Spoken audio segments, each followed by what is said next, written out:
Sosok itu tidak diam. Perlahan ia bergerak mendekat. Kepalanya miring, mengeluarkan suara tangis lirih yang menusuk telinga. Pintu di belakang Arga menutup sendiri dengan keras, mengurungnya di ruangan itu. Malam di kota gede sunyi, hanya lampu jalan temaram yang menerangi gang sempit. Arga Pratama, jurnalis muda pemburu kisah mistis, tiba di depan rumah tua bergaya kolonial dari tahun ke-1935. Catnya terkelupas, pagar besi berkarat, halaman dipenuhi ilalang. Warga menyebutnya Rumah Pocong Ratmi. Di dekat warung tutup, ia bertemu Mbah Karto, sesepuh kampung. Mbah Karto memperingatkan, jam 10 malam sering terlihat pocong di teras, dan jika ada suara memanggil dari dalam, jangan menjawab. Arga mencatat setiap detail, sambil merasakan hawa berat yang seakan keluar dari rumah itu.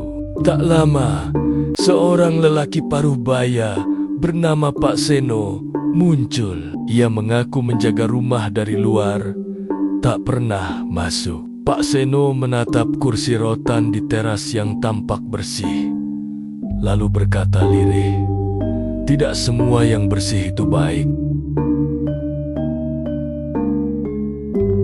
Menjelang pukul 10, angin membawa aroma melati. Kursi rotan bergoyang halus, seperti baru saja ditinggalkan. Pak Seno memandang ke halaman gelap. Waktunya hampir tiba. Yang masuk, jangan tertahan. Yang keluar, jangan terhalang. Arga menegakkan punggung. Malam baru saja mulai. Arga duduk di anak tangga teras. Perekam menyala. Mbah Karto yang menemaninya mulai bercerita.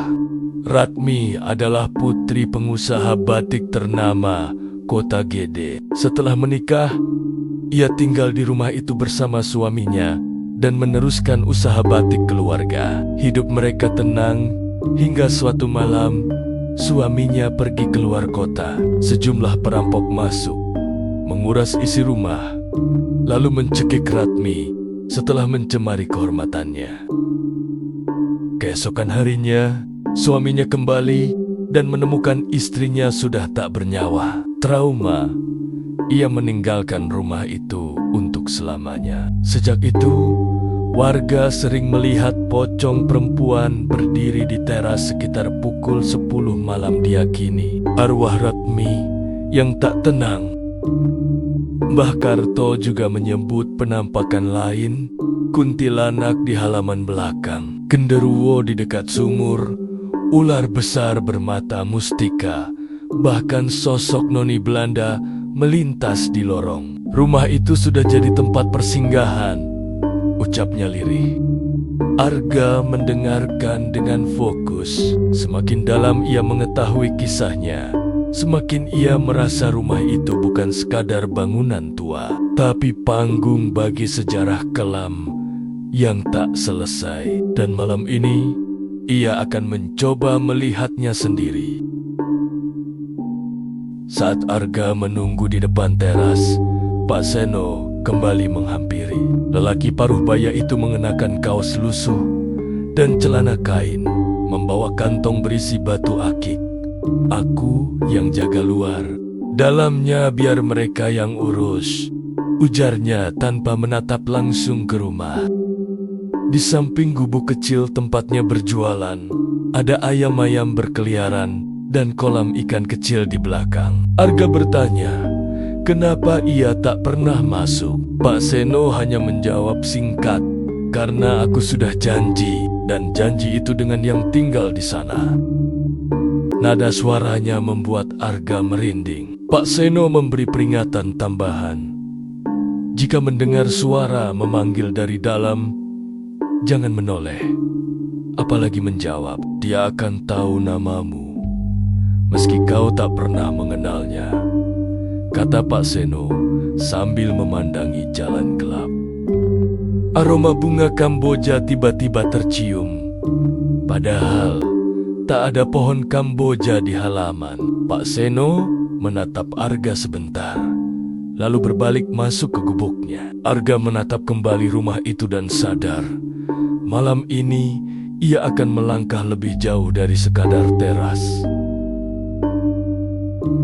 Pukul 9:15, Arga memutuskan mulai memeriksa bagian luar rumah. Ia menyalakan senter dan kamera, mendekati pintu depan yang kusennya penuh retakan. Teras berdebu, tapi kursi rotan di pojok tetap tampak bersih. Langkahnya berderit di papan lantai. Dari jendela besar yang menganga, ia melihat bayangan bergerak cepat di dalam. Arga mengangkat kamera, tapi saat difoto, hanya debu yang berkilau di udara. Ia menelan ludah, mencoba menepis rasa takut.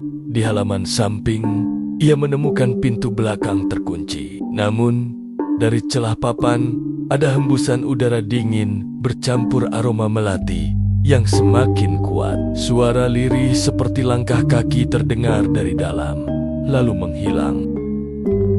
Arga kembali ke teras. Jam hampir menunjukkan pukul 10. Udara berubah lebih dingin, sunyi, mulai menekan. Ia tahu sebentar lagi waktu yang ditunggu akan tiba dan mungkin ia akan melihat sosok yang selama ini hanya menjadi cerita. Jarum jam tepat di angka 10 ketika Arga mendengar suara lirih dari balik pintu. Awalnya samar, lalu jelas memanggil namanya. Arga, suara perempuan, lembut tapi dingin. Dengan hati-hati ia mendorong pintu yang ternyata tak terkunci. Ruangan dalam gelap, bau apak bercampur wangi melati. Lantai kayu berderit di setiap langkahnya. Sorotan senter menyingkap foto keluarga di dinding wajah Ratmi. Di foto itu, tampak pudar, seperti terhapus. Di ruang belakang, ia menemukan kain batik setengah jadi, terhampar di meja. Warnanya masih cerah, seolah baru dikerjakan. Suara itu terdengar lagi. Kali ini lebih dekat, membuat bulu kuduknya berdiri. Arga berusaha merekam, tapi tangannya bergetar. Suhu ruangan turun drastis. Napasnya terlihat seperti uap. Ia sadar ia tidak sendirian di rumah itu dan seseorang sedang memperhatikannya. Arga mengarahkan senter ke arah sudut ruangan. Cahaya meraih sebuah sosok pocong perempuan dengan wajah pucat, mata kosong, kain kafan lusuh. Di bagian lehernya, kain terobek seperti bekas cekikan, dan di dada ada noda merah kecoklatan. Sosok itu tidak diam. Perlahan ia bergerak mendekat. Kepalanya miring, mengeluarkan suara tangis lirih yang menusuk telinga. Pintu di belakang Arga menutup sendiri dengan keras, mengurungnya di ruangan itu. Arga mundur, perekam di tangannya, merekam detak jantungnya yang berpacu.